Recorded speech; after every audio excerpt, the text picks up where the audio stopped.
नेत्रात् कृष्णात् परं किमपिता त्वमहं न जाने।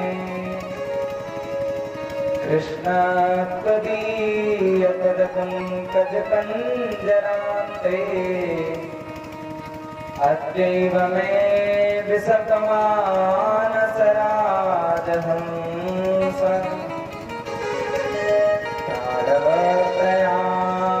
प्रयाणसमये कफवातपित्तये कण्ठावरोधनविधौ स्मरणं कुतस्ते। सीतानाथसमारम्भां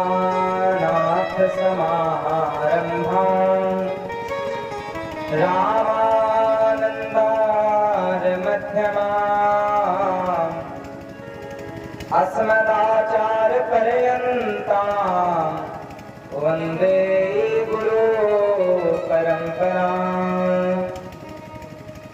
लक्ष्मीनाथसमारम्भां नाथयामुनमध्यमाम् अस्मदाचार्यपर्यन्तां वन्दे गुरुपरम्पराम्।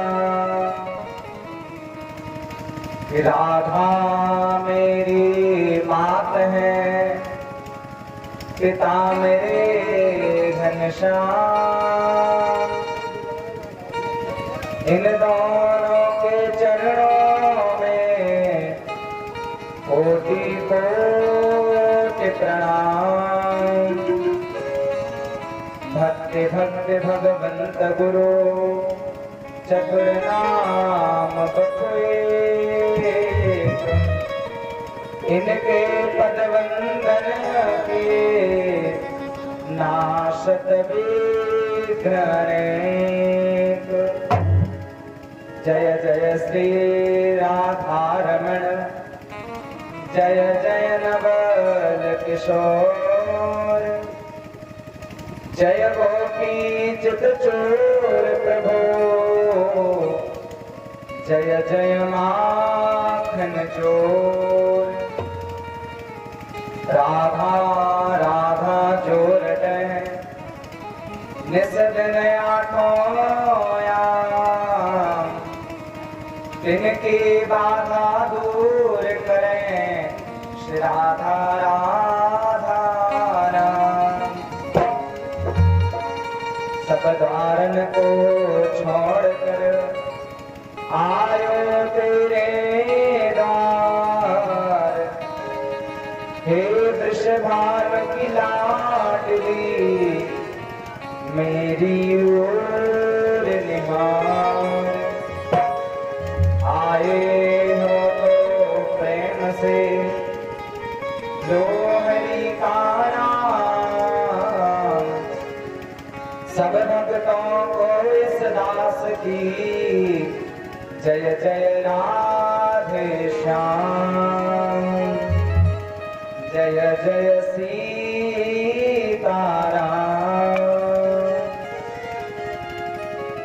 अकारण करुणावतारय भक्तवांछा कल्पतरु तड़ित विनंदित पीताम्बरधारी श्री बालकृष्णाल के वांग्मयी मूर्ति श्रीमद् भागवत महापुराण दूर दूर से आए हमारे श्रोता वृंद, भक्तमयी स्नेहमयी मात्र शक्ति एवं भगवत चरण कमलानुरागे समस्त श्रोते वृंद, प्रभु की कथा में विराजमान आज समस्त भक्तों के हृदय में परमात्मा का दर्शन करते हुए और गोस्वामी जी की एक चौपाई से आज की कथा का शुभारंभ करते हैं। गोस्वामी जी लिख रहे हैं, सिया राम मैं सब जग जानी।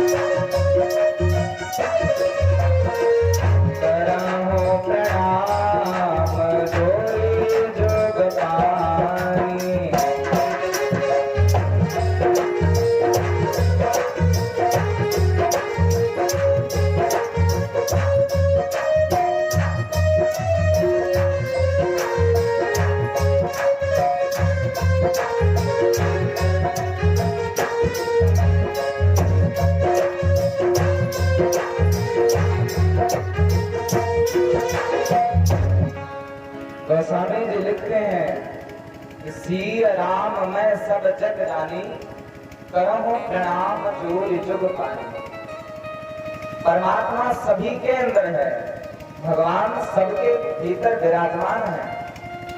उसी ईश्वर का दर्शन करते हुए दास सभी को नमन वंदन सबका बहुत बहुत अभिनंदन है। आप लोग कथा में आए, आपका बहुत बहुत स्वागत है। प्रभु की कथा को नित्य निरंतर सुनते आ रहे हैं। आज कथा का दूसरा दिवस रात्रि काल की बेला प्रारंभ हो रही है। जो नहीं आ पाए हैं आने का प्रयास करें, और यदि आने में असमर्थ है तो जहां है वहीं से ही प्रभु का नाम लें, क्योंकि शरीर को भी कष्ट नहीं होना चाहिए। हाँ, बहुत लोग तो बीमार होंगे इसलिए नहीं आए होंगे, और बहुत लोगों के निद्रा आ रही होगी इसलिए नहीं आए। नींद भी बड़ी विचित्र है महाराज। हाँ, जब भगवान राम ने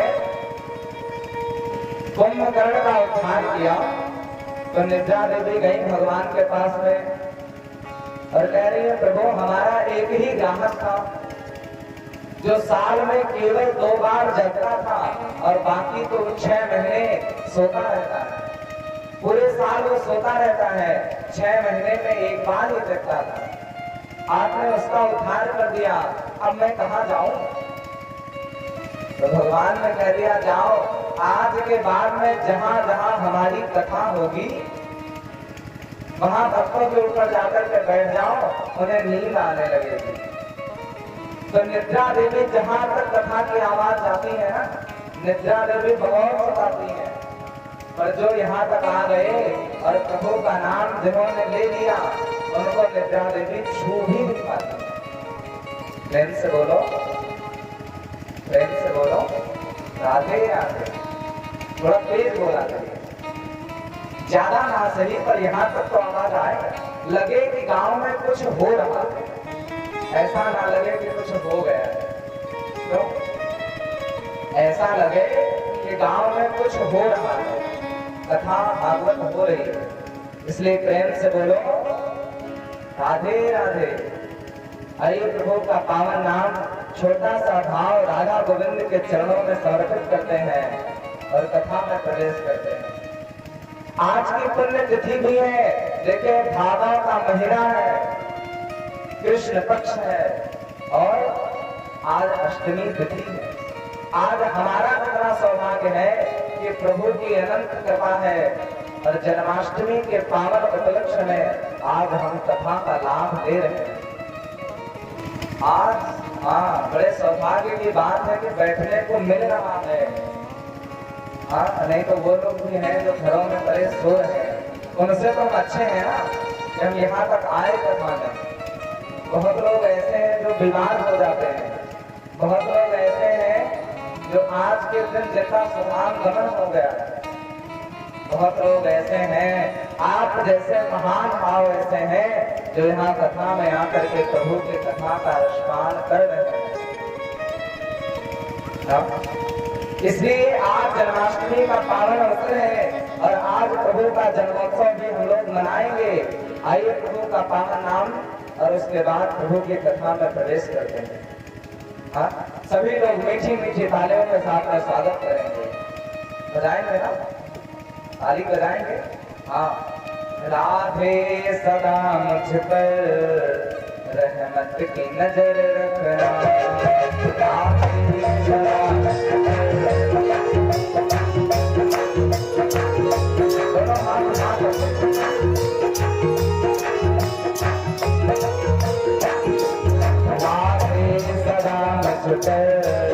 रहमत की नजर रखना।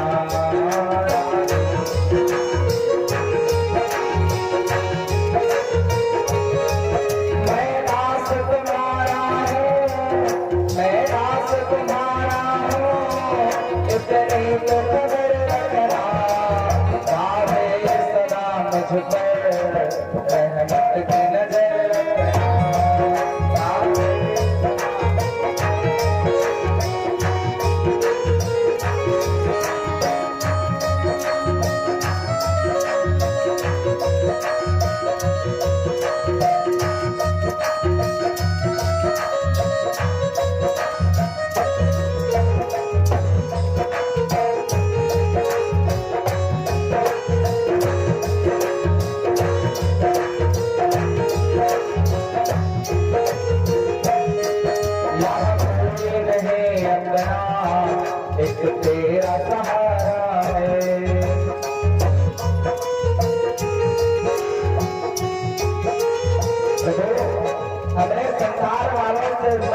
देख लिया यहाँ अपना कोई नहीं है। अब तो आसरा केवल और केवल आपका है। यहाँ कोई नहीं अपना, एक तेरा सहारा है।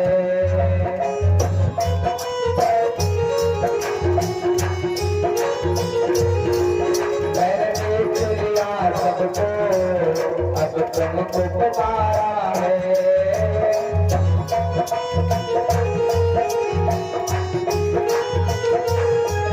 अब देख लिया सबको, अब तुमको पुकारा है।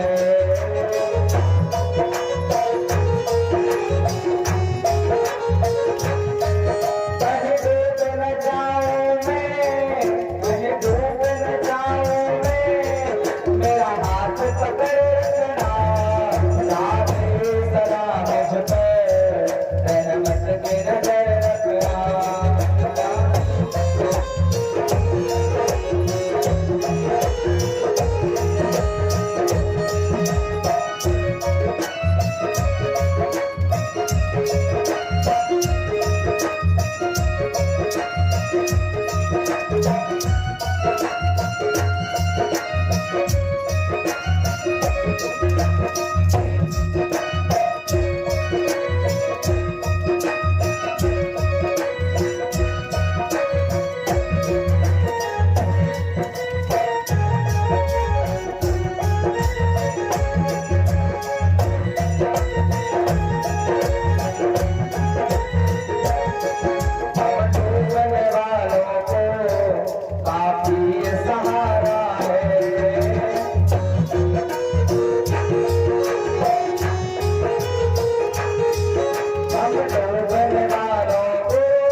क्या बिगड़ जाएगा आपका? तो आपका क्या बिगड़ जाएगा? इसलिए क्या करें? सुनते हैं तेरी रहमत दिन रात बरसती है।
देखिए, प्रभु की जब कृपा होती है ना हमारे ऊपर, तो दुनिया की हर वो चीज जो हमारे विपरीत जा रही होती है वो हमारे अनुकूल हो जाती है।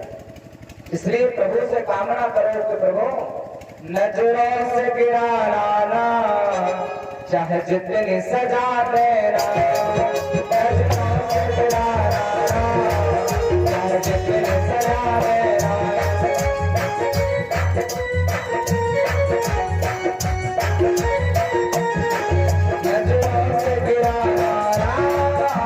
जितने सजा देना,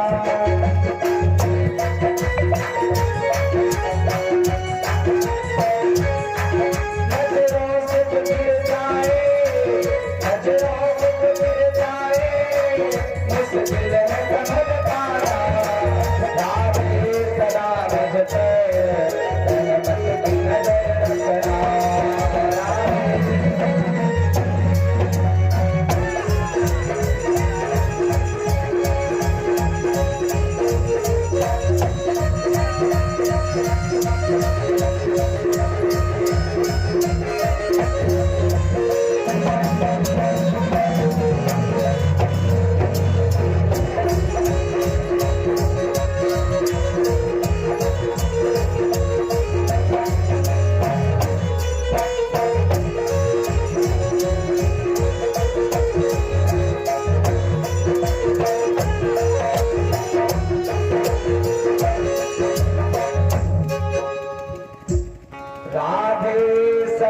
मुझ पर रहमत की नजर रखना।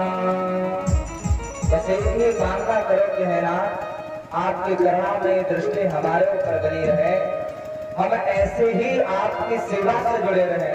इससे बड़ा लाभ और हमारा क्या होगा? तीन चीजें हमारे यहाँ बड़ी दुर्लभ बताई गई। तीन चीजें हमारे यहाँ शास्त्रों में बड़े बड़े शास्त्रकारों ने लिखा, मनुष्यों ने वर्णन किया कि तीन चीजें हमारे यहाँ बड़ी दुर्लभ है। कौन सी? किम दुर्लभम? तो बोले दुर्लभम त्रयमेव तद देवानुग्रह हेतुकम। तीन चीजें दुर्लभ है। कौन सी? बोले मनुष्यत्वम मोक्षत्वम महापुरुष सस्त्रयः। पहला दुर्लभ चीज है वो है मानव का तन, मनुष्य का तन। गोस्वामी जी लिखते हैं, बड़े भाग्य मानुष तन पावा, सुर दुर्लभ सदग्रंथ निगावा। पहला दुर्लभ क्या है? पहला दुर्लभ है मनुष्य का शरीर। तो पहली दुर्लभ चीज आपको मिली कि नहीं? मिल गई। दूसरी, बोले दूसरी है मनुष्यत्वम मुमुक्षत्वम, अपने कल्याण की इच्छा मन में जाग जाए। इस दुनिया में हजारों लोग हैं, लाखों लोग हैं, पर मुझे जाकर के प्रभु को जवाब देना पड़ेगा। यहाँ हमें मानते हैं कि धरती पर किया गया प्रत्येक कर्म कभी नष्ट नहीं होता है, वो कभी ना कभी फलीभूत जरूर होता है। इसलिए यदि अपने कल्याण की इच्छा मन में जाग जाए तो ये दूसरी दुर्लभ थी। और तीसरी बोले महापुरुष शस्त्रयः, संतों का संग हो जाए, भागवत मिल जाए, कथा मिल जाए, तो ये तीसरी दुर्लभ थी। और हम आप इतने भाग्यशाली हैं कि दो चीजें तो हमें सरलता से मिल गई, एक तो मनुष्य का तन और दूसरी भगवान की कथा रह गई एक। वो कौन सी? बोले अपने कल्याण की इच्छा, वो भी बाकी है। बस इन विधि से प्रभु की सेवा में लग जाए और कामना बस इतनी करो कि हे नाथ मैं आपको कभी भूलूं नहीं। भगवान के ऊपर कभी भी संशय करना ही नहीं चाहिए। भगवान के ऊपर संशय करने का मतलब कि हमें भगवान में विश्वास नहीं है, और जब तक विश्वास हमारा नहीं बनेगा तब तक फल हमें कथा का हो या नाम जप का हो, वो तब तक मिलने में टाइम लगेगा, देर लगेगी। क्योंकि विश्वासो फलदायकः, विश्वास जिस दिन हमारे मन में हो गया उस दिन कोई नहीं रोक पाएगा कल्याण होने से। इसलिए कभी भी भगवान के ऊपर संदेह नहीं करना चाहिए। जो हो रहा है वो प्रभु की मर्जी से हो रहा है, जो होगा वो भी भगवान की इच्छा से होगा, और जो हो चुका है वो भी उन्हीं की मर्जी है। जन्म विवाह मरण गति हो,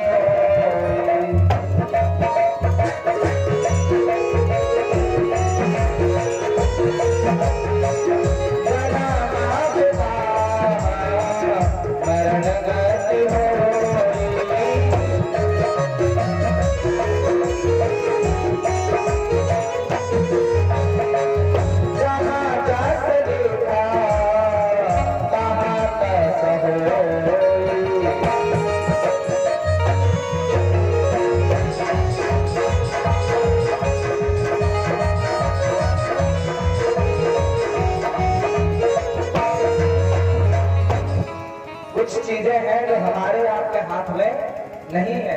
वैसे तो कुछ भी हमारे आपके हाथ में नहीं है। भगवान की मर्जी से पत्ता भी हिलता है तो गीता में भगवान कहते हैं कि एक पत्ता भी मेरी मर्जी से हिलता है। भगवान की इच्छा के बिना कुछ नहीं होता है, और कुछ चीजें तो और हमारे बस में नहीं है। कौन सी? बोले जन्म विवाह मरण गति हो,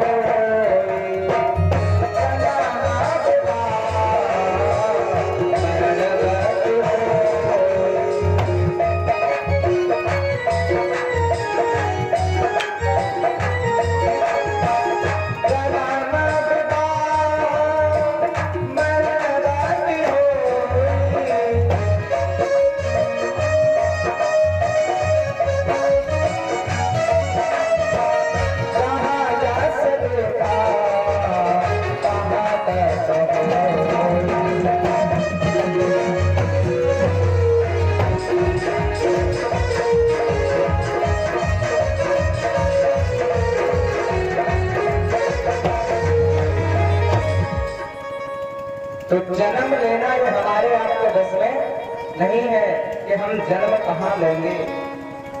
जन्म, पहला तो जन्म, दूसरा विवाह। विवाह भी आप अपनी मर्जी से नहीं कर सकते हैं कि हमारा यही होना है, ये भी हमारे आपके हाथ में नहीं है।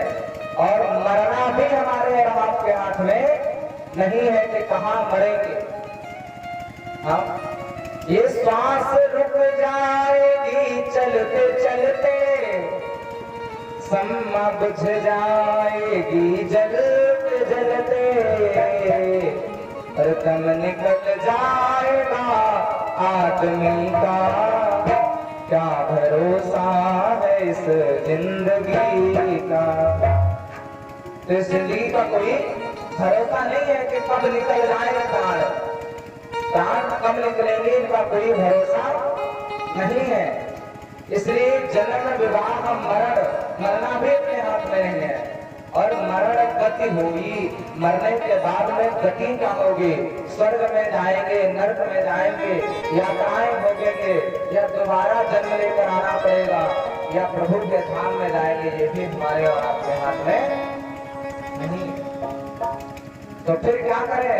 बोले जितना अधिक हो सके अपने हाथ में बस एक ही चीज है, प्रभु का नाम हमारे हाथ में है कि हम जितना अधिक हमसे हो पाएगा उतना अधिक हम भगवान का नाम ले सकते हैं। कब तक? जब तक कि जिह्वा चल रही है, जब तक कि आवाज निकल रही है, नहीं तो आवाज भी नहीं निकलती है। जब बुढ़ापा आएगा ना, मरने का टाइम आता है, तो कंठे गुड़गुड़ाए के कंठ अवरुद्ध हो जाता है। बहुत प्रयास करेंगे पर आवाज निकलती ही नहीं है साहब। मरने के टाइम पे बड़ा दर्द होता है, बड़ी पीड़ा होती है, बड़ा कष्ट इस शरीर को होता है, आंखों से दिखना बंद हो जाएगा। इसलिए क्या करें? भजन कब करें? बोले भजन कर मस्त जवानी में, बुढ़ापा किसने देखा।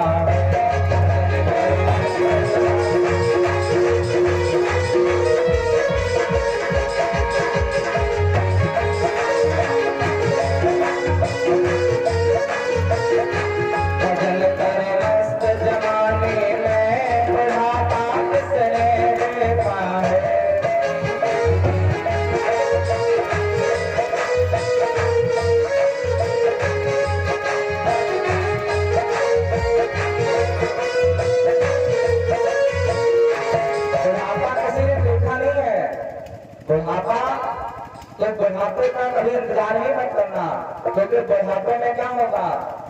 आंख से देख न पाओगे, कान से सुन नहीं पाओगे, पाँव से चल नहीं पाओगे, कथा तक पहुंच न पाओगे। कथा सुनो मस्त जवानी में, बुढ़ापा किसने देखा है। भजन करो मस्त जवानी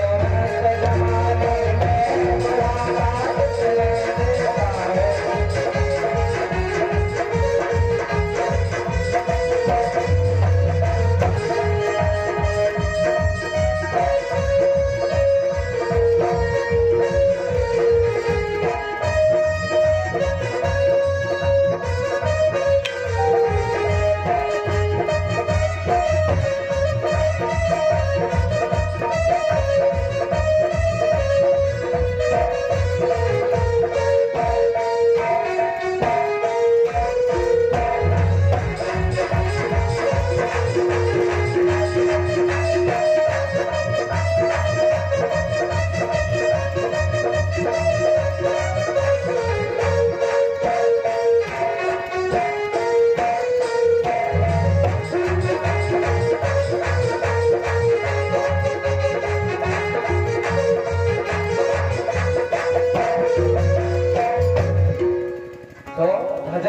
जवानी में लड़कपन में कर लिया जाए तो अच्छा है, नहीं तो बुढ़ापे में क्या होगा?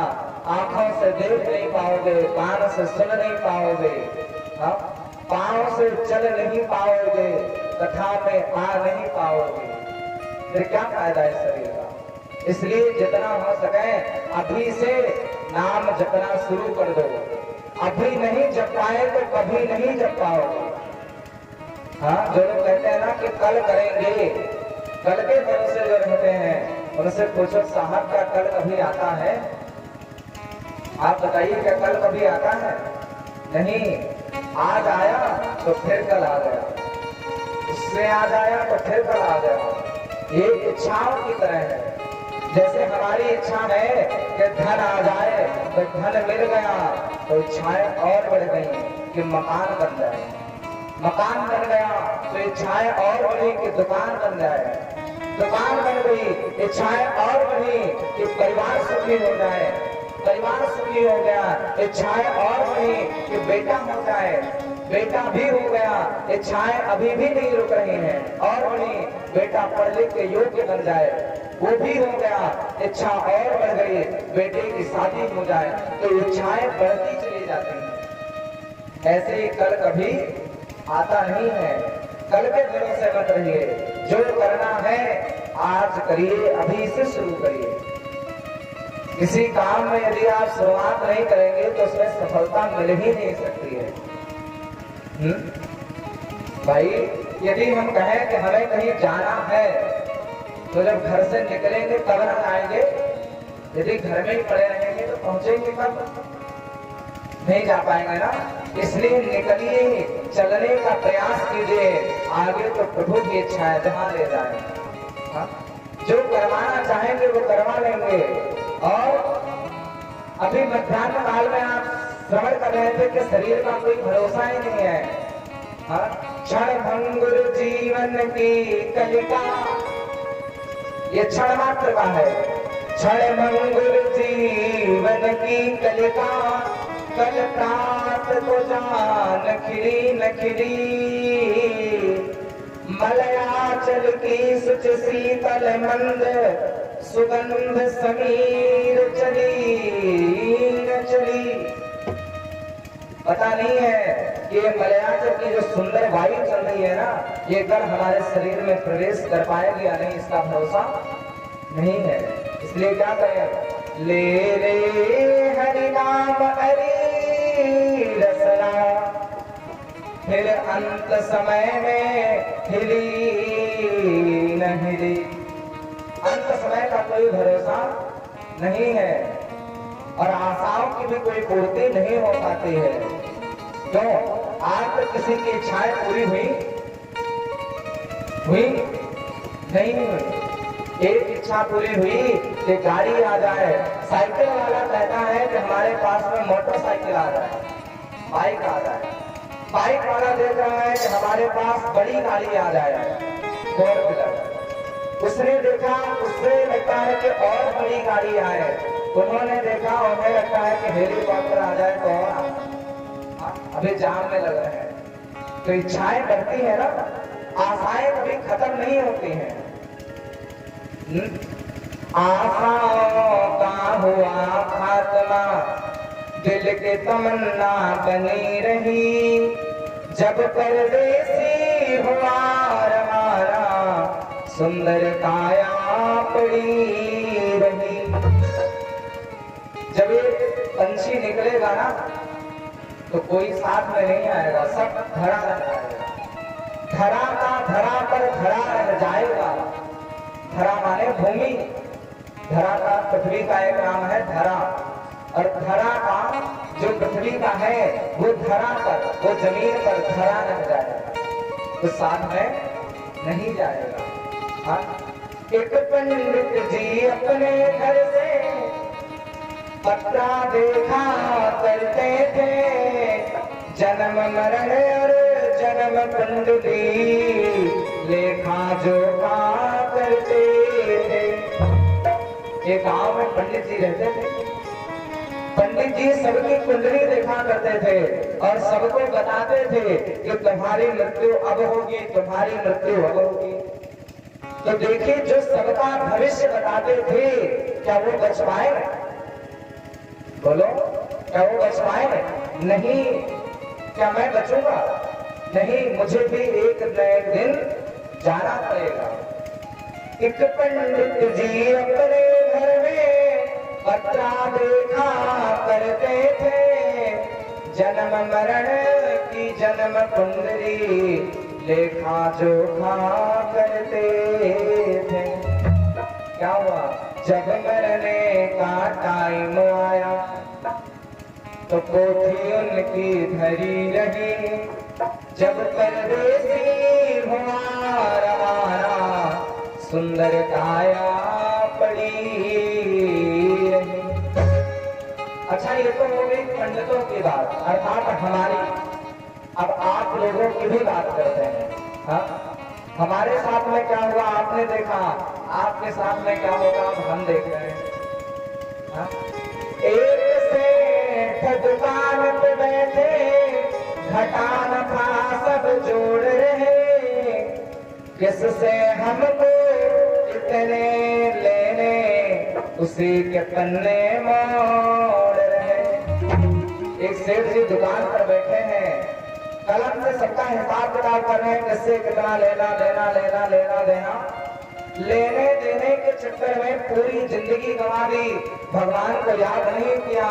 क्या हुआ उनके साथ में कि एक सेठ दुकान पे बैठे, घटा नफा सब जोड़ रहे, किससे हमको कितने लेने, उसी के पन्ने मोड़ रहे। काल बली काल का तमाचा, काल काल माने समय, समय का ऐसा थप्पड़ लगा कि कलम से सेठ जी हिसाब किताब करते थे ना, वो कलम का क्या हुआ, कलम कान पे धरी रही, कलम कान पे धरी रहेगी। और जब परदेसी हुआ रवाना, सुंदर काया पड़ी रही, तो सुंदर शरीर पड़ा रह जाएगा। और एक डॉक्टर अपने घर से करन दवा तैयार हुए, दवा उठाकर बैग में रखा, मोटर कार सवार हुए। एक व्यक्ति आया दौड़ा दौड़ा, कहता है डॉक्टर साहब जल्दी चलो, हमारे घर में तबीयत खराब है किसी की, आप चलिए जल्दी दवाई दीजिए। डॉक्टर साहब ने क्या कहा, जल्दी मत करो, घबराओ मत, हम उन्हें मरने नहीं देंगे, बचा लेंगे। तो सोचो, जो डॉक्टर साहब सबको बचाने का ठेका लेते थे कि हम उनको बचा लेंगे, क्या वो बच पाए? उनके साथ में क्या हुआ, एक डॉक्टर अपने घर से करने दवा तैयार हुए, दवा उठा कर बैग में रखा, मोटर कार सवार हुए। इसलिए कार गिरी गड्ढे में, डॉक्टर सामने कभी सोचा ही नहीं था कि हमारी कार भी फिसल जाएगी। पर समय की ऐसी थप्पड़ लगती है, ऐसी मार लगती है कि जो नहीं होना होता है वो भी हो जाता है। इसलिए कार गिरी गड्ढे में, दवा बैग में धरी रही। क्या कर लिया तुम्हारी दवाई ने? तुम तो सबको बचाने का ठेका लेते थे, अपने आप को क्यों नहीं बचा पाए? दवाई भी धरी की धरी रह जाएगी, इसलिए दवा बैग में धरी रही।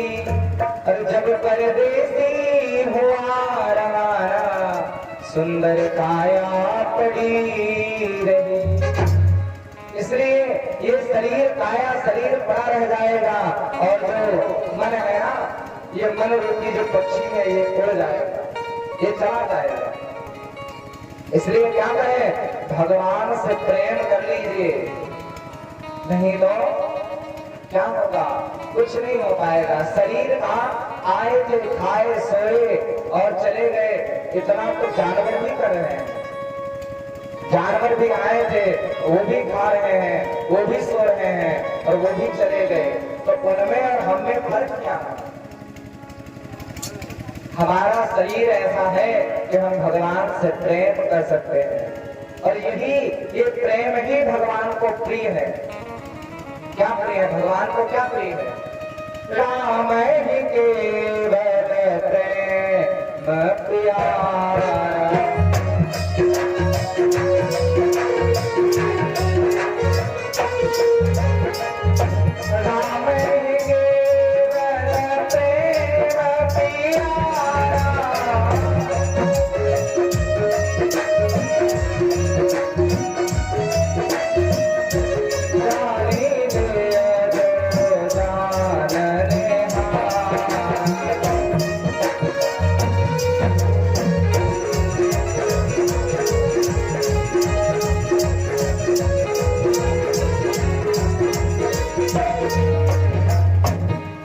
भगवान को केवल और केवल क्या प्रिय है? प्रेम। राम ही केवल प्रेम प्यारा। क्यों? राम जी को क्या प्रिय है भैया? राम जी को केवल और केवल प्रेम प्रिय है। हाँ या ना? राम जी को केवल और केवल भाव चाहिए, क्योंकि मिला ही न रघुपति बिनु अनुरागा।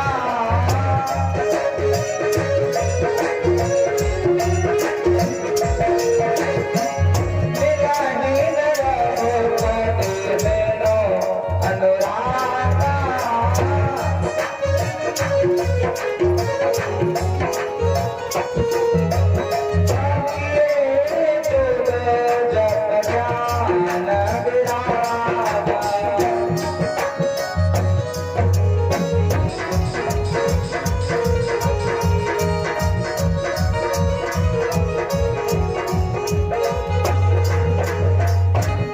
तो राम जी को क्या प्रिय है? केवल और केवल प्रेम प्रिय है। मिले है न रघुपति बिनु अनुरागा, की जोग जप ज्ञान विरागा। आपके हृदय में प्रेम नहीं है तो परमात्मा मिल ही नहीं सकते। कितना ही आप जप तप कर लीजिए, भगवान आपको मिल ही नहीं सकते। इसलिए आज सुंदर सा भागवत जी का आयोजन हो गया, भागवत की कथा श्रवण कर रहे हैं। आइए सुनते हैं कि भागवत की रचना कैसे हुई है। भागवत की रचना कैसे हुई है? द्वापर युग चल रहा है और द्वापर समनुप्राप्ते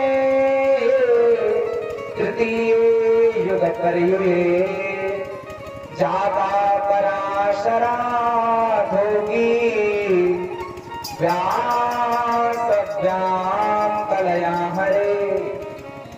व्यास जिन्होंने 18 पुराणों की रचना की, 17 पुराण को लिख चुके हैं। द्वापर युग चल रहा है और 17 पुराणों की रचना उन्होंने कर दी है। 4 वेद लिख दिए, 6 शास्त्र लिख दिए, पर अभी भी उनके मन को संतुष्टि नहीं मिली, संतोष नहीं हुआ। और यदि संतोष नहीं हुआ है आपके मन में, और कितना ही कुछ भी आ जाए आपके पास में, धन आ जाए, संपत्ति आ जाए, आप सुखी नहीं हो सकते। क्योंकि जब आवे संतोष धन तो सब धन धूल समान। कौन कौन से धन? गौधन, गज धन, बाज धन और रतन धन खान। कितने ही गाय बछड़े आपके यहाँ पर आ जाए, गौधन, कितने ही गाय पशु पक्षी आपके पास में आ जाए, गज धन, कितने ही हाथी घोड़े आपके पास में आ जाए, बाज धन कितना ही आपके पास में, और रतन धन खान, सोना चांदी आ जाए, पर जब तक आपके मन में संतोष नहीं आएगा तब तक सोना चांदी रुपया पैसा जमीन जायदाद का कोई मतलब नहीं है। आज व्यास जी के मन को शांति नहीं हुई और व्यास जी रचना कर रहे हैं। बद्रीनाथ की पावन भूमि से लगभग 30 किलोमीटर की दूरी पर व्यास गुफा आज भी है। लगभग 30 किलोमीटर की दूरी पर व्यास गुफा है, जहां पर बैठ करके व्यास जी महाराज ने समस्त पुराणों की रचना की। आज भी उसकी जो दीवार है गुफा की, वो ऐसा लग रहा है कि वहां लाखों हजारों पुस्तकें लगी हैं, एक के ऊपर एक लाखों पुस्तकें लगी हों, ऐसा उस गुफा का दृश्य है।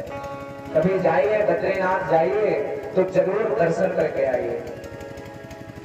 इतना, और नारद जी महाराज उसी समय भ्रमण के लिए निकले, क्योंकि नारद जी महाराज 2 घड़ी से ज्यादा कहीं रुकते नहीं है। 2 घड़ी माने 48 मिनट, एक 24 मिनट की एक घड़ी बताई गई है।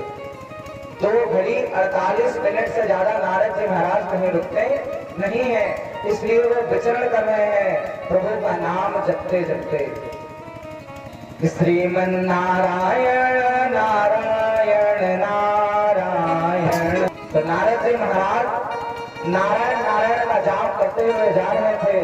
जब गंगा के किनारे व्यास जी को बैठे देखा तो आए हैं व्यास जी के पास में और पूछ रहे हैं कि व्यास जी बताइए, आप चिंतित क्यों हैं, आपके मन को शांति क्यों नहीं है। व्यास जी ने कह दिया कि क्या बताऊं, मैंने सारे वेद पुराणों की रचना कर दी, 6 शास्त्र हमने लिख दिया, पर अभी भी मेरे मन को शांति नहीं मिली।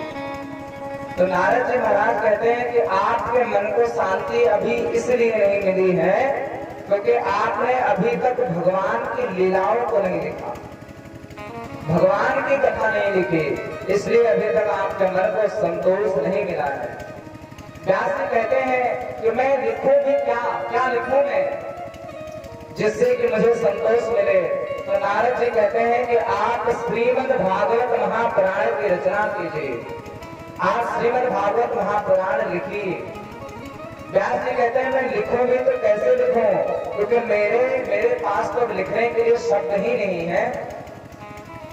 तो नारद जी महाराज ने चतुश्लोकी भागवत 4 श्लोक व्यास जी को सुना दिए वहीं पर कि अहमे वासमे वाग्रे नान्यद यत् सत्परम् पश्चादहं यदि तच्च योगशिष्येत सोऽस्म्यहम् ऋतेरथं यत् प्रतीयेत न प्रतीयेत चात्मनि तद्विद्यात्मनो मायाम् यथा भासो यथा तमः। नारद जी महाराज ने 4 श्लोक व्यास जी को सुनाए और व्यास जी कहते हैं मैं रचना तो कर दूं, लिखूं तो सही, पर मेरे अंदर अब ताकत है ही नहीं लिखने की, तो कैसे लिखूं। तो नारद जी महाराज कहते हैं कि संतों का कृपाशीर्वाद जिसे मिल जाए, संतों की कृपा जिसे मिल जाए उसके लिए कोई भी चीज दुर्लभ नहीं है, कुछ भी असंभव नहीं है संतों का। अच्छा संत कौन है, संतों की बात आई तो सांख्य शास्त्र में कपिल देव जी अपनी मां देवहूति से कहते हैं कि मैया संत कौन है, कहीं वेशभूषा से किसी को संत मत समझना।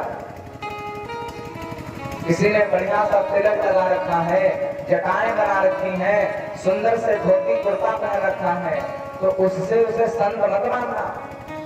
संत कौन है, सुंदर सा वर्णन कर रहे हैं, तितिक्षवा कारुणिकाः सुहृदः सर्वदेहिनाम् अजातशत्रुवः शान्ता साधवा साधुभूषणः। 5 लक्षण बता दिए संत के कि संत कौन है, साधु कौन है। ध्यान से सुनिए, बड़े काम की चीज है। पहला बताया तितिक्षवा कारुणिकाः, तितिक्षमा माने सहनशीलता। ये 5 लक्षण जिनके अंदर हो उसे संत मानना। आप भी कौन कौन से बोले, पहला है सहनशीलता, जिस व्यक्ति के अंदर सहन करने की क्षमता हो उसे संत मानना। अच्छा सहन करना चाहिए, संतों को क्या हमें और आपको भी सहन करना चाहिए, क्योंकि सहना पड़ेगा तो रहना पड़ेगा, सहेंगे नहीं तो रहेंगे नहीं। हाँ है ना, दुनिया में रह करके सहना पड़ता है, हाँ है ना, सहन करना पड़ता है। किसी ने कोई बात कह दी और आप भी बोलने लग जाएंगे तो क्या होगा, लड़ाई झगड़ा होगा। और एक बात यदि आपने सहन कर ली तो लड़ाई झगड़ा नहीं होगा। इसलिए सहना सीखो। माताएं हमारी बड़ा श्रृंगार करती हैं, सोना चांदी खूब पहनती हैं, पहनो अच्छी बात है, पहनना चाहिए, पर एक आभूषण और धारण कर रही है, कौन सा, सहनशीलता का। भगवान श्री कृष्ण को शिशुपाल गालियां दे रहा है और भगवान ने 100 गालियां सहन की। कितनी, 100 गालियां भगवान ने सहन की। भगवान कहते हैं कि मैं भगवान होकर के जब 100 गालियां सहन कर सकता हूँ तो तुम तो इंसान हो, मनुष्य हो करके कम से कम 10-20 गालियों को सहन करो। सहन तो करना पड़ता है, जो सहन करता है भगवान भी उसी के पक्ष में रहते हैं। सहन करना चाहिए। सहन करता है पत्थर, तब कहीं जाकर के वो भगवान बनता है। याद रखिए कि हर पत्थर भगवान नहीं बनता है। जो पत्थर सहता है, छैनी और हथौड़े की चोट को सहता है, वो पत्थर भगवान बनता है। एक बार कुछ मूर्तिकार जंगल से गुजर रहे थे। जंगल में उन्होंने देखा कि बढ़िया सा पत्थर पड़ा है। उन्होंने छैनी निकाली, हथौड़ी निकाली और छिलाई करना शुरू कर दिया। 10, 20, 50 चोट मारी कि वो पत्थर टूट गया। पत्थर को छैनी और हथौड़ी की चोट सह नहीं पाया, वो पत्थर टूट गया। मूर्तिकारों ने कहा कि पत्थर छैनी की हथौड़ी की चोट खाकर के टूट गया है, ये कोई मतलब का नहीं है, छोड़ दो इसे। उसे छोड़ करके आगे बढ़े तो जंगल में एक दूसरा पत्थर मिला। उस दूसरे पत्थर पे भी छिलाई करनी शुरू की। वो पत्थर सारी चोट सहता गया। देखते देखते सुंदर सी मूर्ति बनके तैयार हो गई। मूर्तिकारों ने वो मूर्ति वहीं जंगल में छोड़ दी। आगे गए तो आगे गांव में एक सुंदर सा मंदिर गांव वालों ने बनवा रखा था। बस केवल मूर्ति बिठाने की देर थी। गांव में चर्चा चल ही रही थी मूर्ति बिठाने की कि वहीं से मूर्तिकार गुजरे। उन्होंने तो ऐसी चर्चा सुनी कि मंदिर में मूर्ति बिठानी है, तो उन्होंने गांव वालों से कहा कि भैया अभी अभी हमने कुछ समय पहले जंगल में फलानी जगह पर मूर्ति बनाई है, आप जाएं देखिए, अगर आपको पसंद आ जाए तो ले आओ। गांव के लोग गए, देखा तो मूर्ति पसंद आ गई, मूर्ति अच्छी लगी। मूर्ति मंदिर में ला करके उन्होंने पूजा की, प्राण प्रतिष्ठा कर ली और मूर्ति क्या बन गई? मूर्ति क्या बन गई? वो भगवान बन गई। और जो पत्थर टूट गया था छैनी की चोट खा करके, उसे मंदिर के बाहर लगा दिया नारियल तोड़ने के लिए। समय बीतता गया। एक दिन बाहर वाले पत्थर ने अंदर वाले पत्थर से कहा, एक दिन इस पत्थर ने उस पत्थर से कहा कि यार पत्थर मैं भी हूँ, पत्थर तू भी है, तेरे ऊपर लोग दूध चढ़ाते हैं, जल चढ़ाते हैं, माथा टेकते हैं और मेरे ऊपर नारियल तोड़ के चले जाते हैं, क्यों? तब उस पत्थर ने इस पत्थर से कहा कि यार पत्थर तू भी है, पत्थर मैं भी हूँ। फर्क इतना है कि जब किसी मूर्तिकार ने तुझे मूर्ति बनाने के लिए उठाया था तो तू छैनी हथौड़ी की चोट खाकर के डूब गया। मैं वो सारी चोट सहता गया, आज मैं भगवान बन के बैठा हूं। तो सहन करने वाला पत्थर भगवान बनता है, सहन करने वाला शंकर बन गया, और जो छैनी की चोट खाकर टूट गया वो कंकड़ बन गया। इसलिए सहना चाहिए। तो पहला संतों के अंदर लक्षण होना चाहिए सहनशीलता का, तितिक्षवः कारुण्य का। दूसरा लक्षण करुणा होनी चाहिए हृदय में सबके प्रति। ऐसा नहीं है कि अपने परिवार के प्रति हो, अपने के प्रति होना, जो सबके प्रति करुणा हो जिसके हृदय में, उसे संत मानो। तीसरा बोले अजात शत्रुवः, जिसके अंदर जाति का भेदभाव ना हो, जिसके अंदर जाति का भेदभाव ना हो, और शत्रुवः, जिसकी किसी के साथ में लड़ाई झगड़ा ना हो। अजात शत्रुवः शांता, जिसका मन बिल्कुल शांत हो। पांचवा लक्षण, जिसका मन शांत हो। कोई दो चार अपशब्द भी कह दे वो भी स्वीकार है, कोई बढ़िया से माला पहना करके सम्मान कर दे तो वो भी स्वीकार है। जिसका हृदय शांत हो उसे संत मानो। हाँ, चंदनम शीतलम लोके चंदनागत चंद्रमा चंद्र चंदनयोर मध्ये शीतला साधु संगति। इस दुनिया में सबसे ज्यादा शीतल, सबसे ज्यादा ठंडा पदार्थ यदि कोई है तो वो है चंदन। चंदन बहुत ठंडा होता है, इसीलिए सर्प चंदन के वृक्ष से सर्प लिपटे रहते हैं, क्योंकि चंदन ठंडा होता है। इसीलिए आप कभी सर्प को देखेंगे ना तो सर्प का नीचे का जो भाग होता है वो भी बहुत ठंडा होता है। क्योंकि सर्प ज्यादा अधिकतर चंदन के पेड़ में लिपटे रहते हैं। चंदन विष व्यापक नहीं, लिपटे रहते भुजंग। और देखिए चंदन में लिपटे रहने के बाद में भी सर्प लिपटे रहते हैं, फिर भी चंदन कितना ठंडा है, शीतल है, उसने अपना गुण नहीं छोड़ा। इसलिए कोई गाली दे, कोई अपशब्द कहे, कहने दीजिए, वो उसका स्वभाव है। आपका स्वभाव तो अच्छा है ना। आते तो फिर चिड़चिड़ा बनाते में आ गया, आप भी शांत रहिए, प्रेम से बोलो राधे राधे। तो आप भी शांत रहिए। इसलिए सबसे ज्यादा ठंडा यदि कोई पदार्थ है तो है चंदन, और चंदन से ज्यादा यदि कुछ ठंडा है तो बोले चंदनादक चंद्रमा। चंदन से ज्यादा ठंडा शीतल यदि कुछ है तो वह है चंद्रमा। और यदि उससे भी ज्यादा मैं कहूं कहीं ठंडाई या शीतलता है तो कहाँ है, बोले चंद्र चंदन योर मध्य शीतला साधु संगति। सबसे ज्यादा शीतलता, सबसे ज्यादा शांति ये साधु के संत की संगति में होती है। इसलिए जितना अधिक हो सके उतना अधिक संतों का संग करें, तभी तभी तभी क्या होगा, तभी हमारा मन भी शांत रहेगा।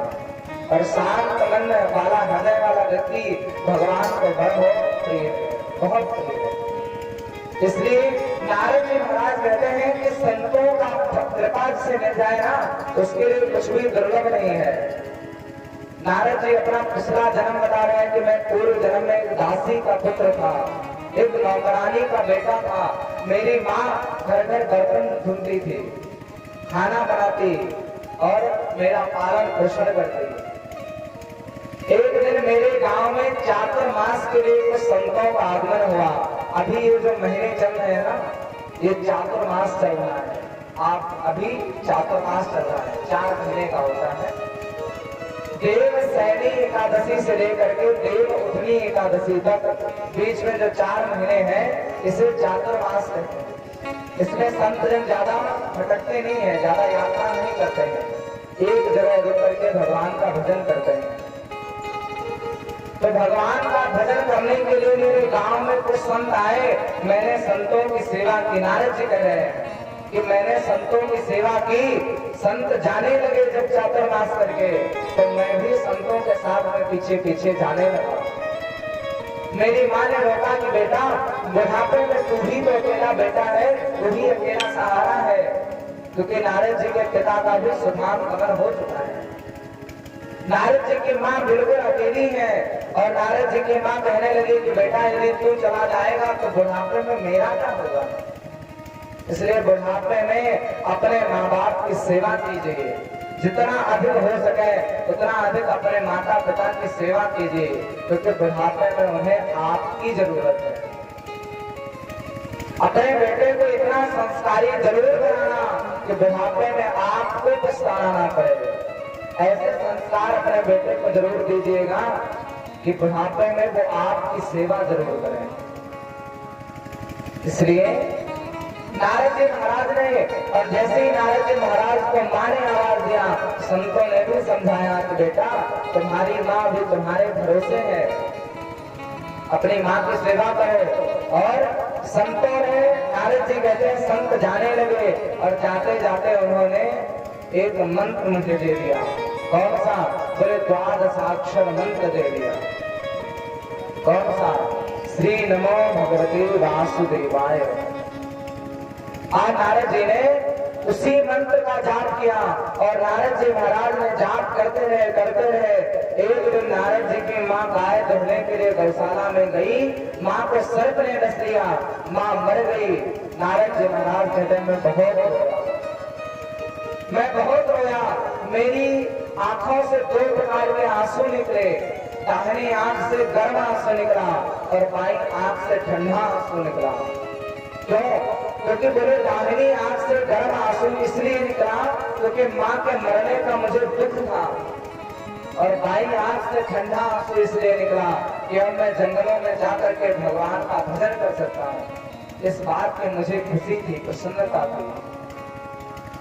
नारद जी महाराज कहते हैं मैंने अपनी माँ का अंतिम संस्कार पूरा किया, और उसी रास्ते जंगल में गया जिस रास्ते पर संत गए थे, वहीं गए। आगे जाकर के जब रास्ता समझ में नहीं आया तो नारद जी वहीं बैठ गए और बस एक ही बात कहते हैं कि प्रभु, मुझे नहीं पता है कि आप कहाँ हैं, पर आपको पता है कि मैं कहाँ हूँ, इसलिए आप आकर के हमारा हाथ पकड़ लीजिए। नारद जी महाराज कहते हैं, हाथ पकड़ते सबके और तू सबका साथी है। भगवान कहते हैं भगवान सबका हाथ पकड़ते हैं, वो सबके साथी हैं। हाथ पकड़ते सबके और तू सबका साथी है। वो हाथ मेरे भी है, इनमें क्या खराबी है। वो हाथ मेरे भी है, इनमें क्या खराबी है।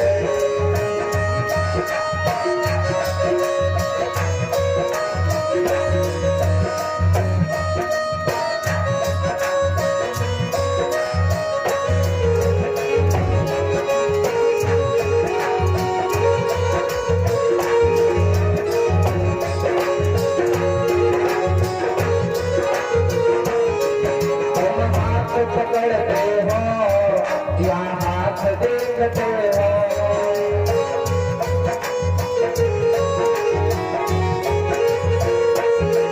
याद समझाएगा है पहले ये समझते हो।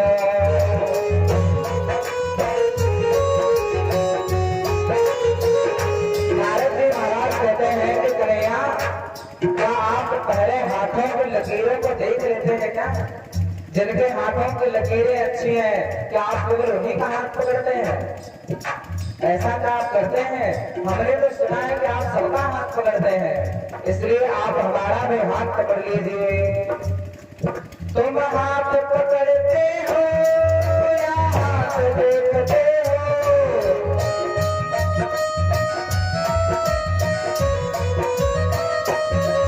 या इसमें फायदा है पहले समझते हो।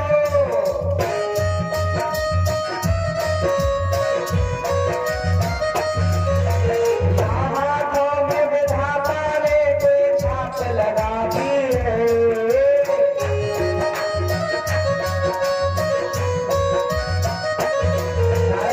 कहते हैं कि हाथों में क्या आपने मोहर लगाई है कोई, जो आप वही हाथ पकड़ेंगे जिसमें वो छपा रहा है। हमारे हाथ में नहीं है वो, आप हमारा हाथ पकड़ लीजिए। या फिर हाथों से उनके वो नाराजी है, या फिर मेरे हाथों से तुझको नाराजी है। वो हाथ मेरे भी है, इनमें क्या खराबी है।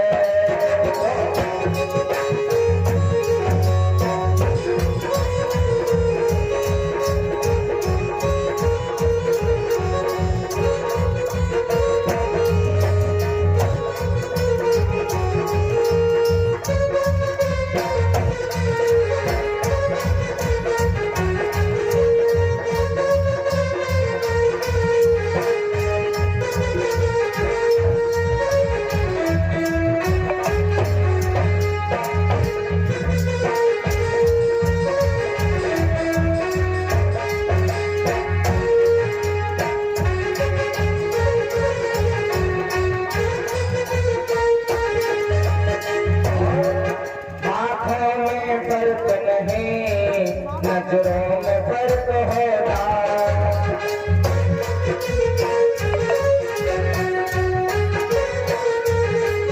ये हाथ पकड़ते देख इनमें भी दर्द होगा।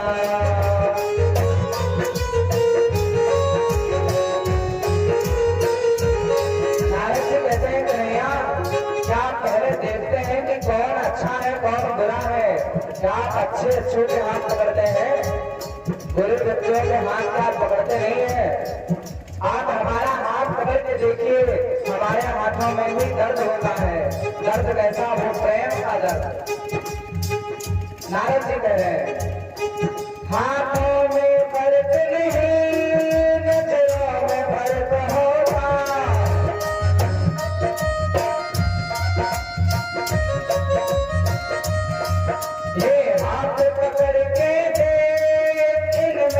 दर्द होता।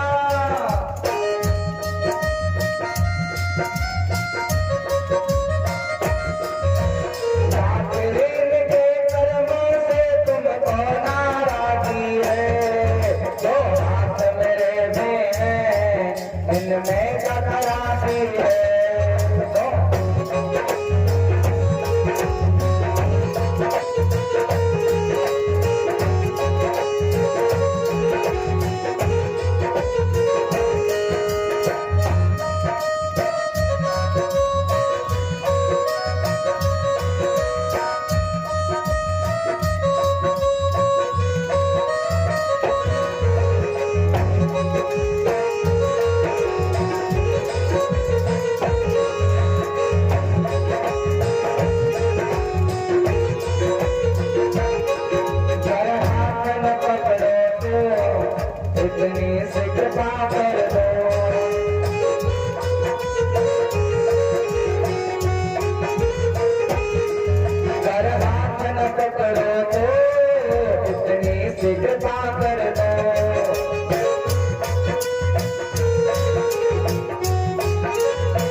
नहीं पकड़ सकते हैं तो कोई बात नहीं है, आप अपने चरणों का आश्रय हमें दे दीजिए, आप अपने चरणों में थोड़ी सी जगह हमें दे दीजिए, हमारे लिए तो इतना ही काफी है। घर हाथ में पकड़ो तो इतनी सिकता कर दो,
मेरे भी दो ही हाथ हैं, क्या इनमें कोई खराबी है जो आप हाथ नहीं पकड़ रहे हैं? और जब ऐसा भाव नारद जी ने रख करके उससे मंत्र का जाप किया तो नारद जी को भगवान की अनुभूति होने लगी, उन्हें भगवान स्वप्न में दर्शन देने लगे। नारद जी महाराज एक दिन बड़ा बेचैन हुए। नारद जी कहते हैं कि प्रभु मैंने आपका दर्शन कई बार कर लिया, पर अब आपका एक ही इच्छा है मेरी कि आपका दर्शन प्रत्यक्ष हो जाए। तब आकाशवाणी हुई कि बेटा इस जन्म में तुम्हें मेरा दर्शन इतना ही होगा, जब तुम्हारा ये शरीर छूटेगा, अगला शरीर धारण करोगे, तब तुम्हें मेरा दर्शन प्राप्त होगा। नारद जी कहते हैं कि जब इस शरीर से आपका दर्शन ही नहीं होगा तो इस शरीर को रख के मैं क्या करूंगा। नारद जी ने अपने प्राणों को त्याग दिया और वही नारद जी महाराज पिछले जन्म में एक काम करने वाली महिला के बेटे थे, दासी के पुत्र थे, वही अगले जन्म में नारद बने। और आज भजन का प्रभाव यह है कि नारद जी महाराज जब चाहे तब भगवान का दर्शन कर सकते हैं। भजन में बड़ी शक्ति है। नारद जी महाराज जब चाहे तब भगवान का भजन कर सकते हैं। तो व्यास जी से नारद जी कह रहे हैं कि मैं जब दासी का पुत्र होने के बाद संतों का आशीर्वाद मुझे मिला, मैं नारद बन गया और मैं आज भगवान का दर्शन कर रहा हूँ, तो क्या आप भागवत की रचना नहीं कर सकते हैं? व्यास जी महाराज को बात समझ में आई और 4 श्लोकों का एक महाविशाल ग्रंथ उन्होंने तैयार कर दिया, श्रीमद् भागवत महापुराण। भागवत की रचना कर दी। कैसे? बोले 12 स्कंध है इसमें, 335 अध्याय है भागवत में और 4 शब्द हैं। कौन से? भा, ग, व और त। भा से भक्ति, ग से ज्ञान, व से वैराग्य और त से तपस्या।